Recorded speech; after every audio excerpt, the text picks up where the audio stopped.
I don't think anyone can write anything unless it happens. And when things do happen, then everybody knows that, yeah, that's a part of your life or yeah, part of your history, your story. As a parent, I hope I can get this message across. I'm a bit ashamed. I'm ashamed of how our kids at the moment are acting. And this is all about knife crime and gangsters, guys, because I'm sick and tired of it. And I hope you can understand why. Last night at 7 o'clock, two geezers seemed to think that they could use a hammer and a knife to try and do harm to my son when he turns up from work.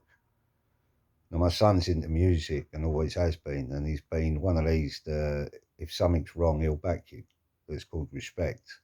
But there's a different respect now, especially when people come to your home. And believe you and me, I've had 3 home invasions now. That one last night and 2 beforehand.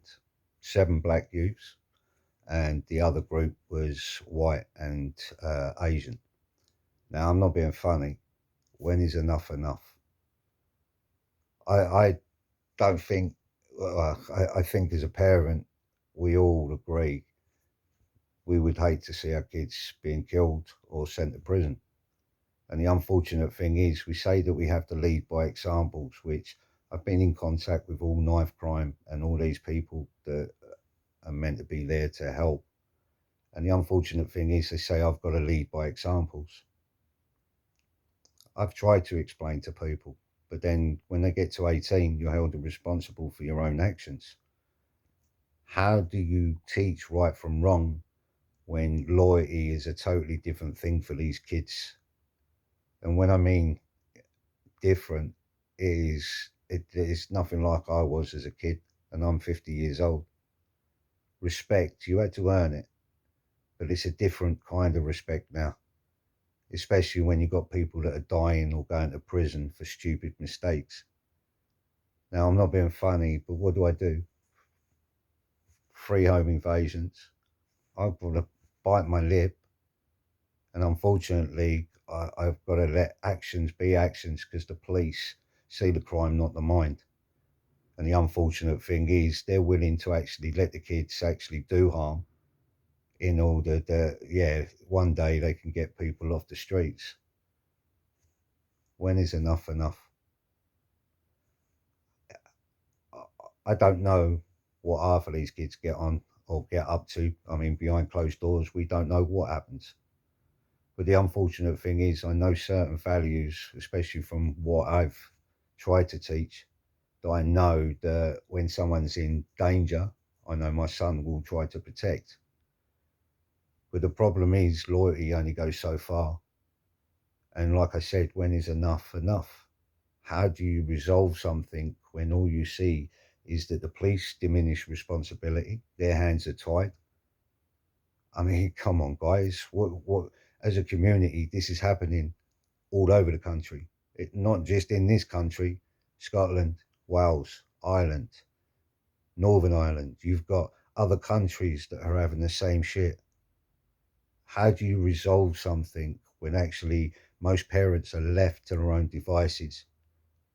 How do you resolve something when you don't want the police coming to your door to say, Mr. Wood, your son's dead? It, I grew up at 21. And the unfortunate thing is, today's society, the kids ain't growing up until much later. And this is going to keep on going until someone actually stands up and says, when is enough enough? And actually finally stand up and do something about it. You can't solve anything by just saying, oh yeah, we're going to put them in a prison, or okay, yeah, we're going to try and make people aware. Awareness doesn't do much anymore. We've got to act.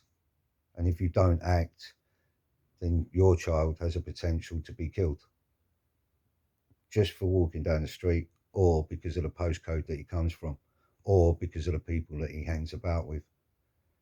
Even music's got ridiculous, guys. I mean, shit, man, you can't talk about sunshine and rainbows anymore. It's got to be about misogynism or robbing the next man.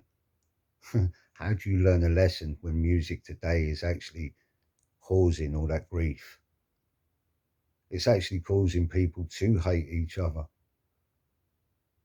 But then I feel sorry for the parents that don't understand what their kids are doing behind closed doors. And it's horrible because some parents actually turn a blind eye to it because they can't control their kids. Now, I'm not saying that I can't control my kid, but I'm not held responsible for his actions. And he knows that.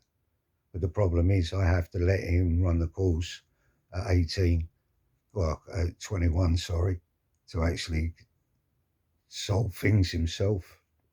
And that's a bitter pill to swallow because at 50 years old, I can't go back to being 21.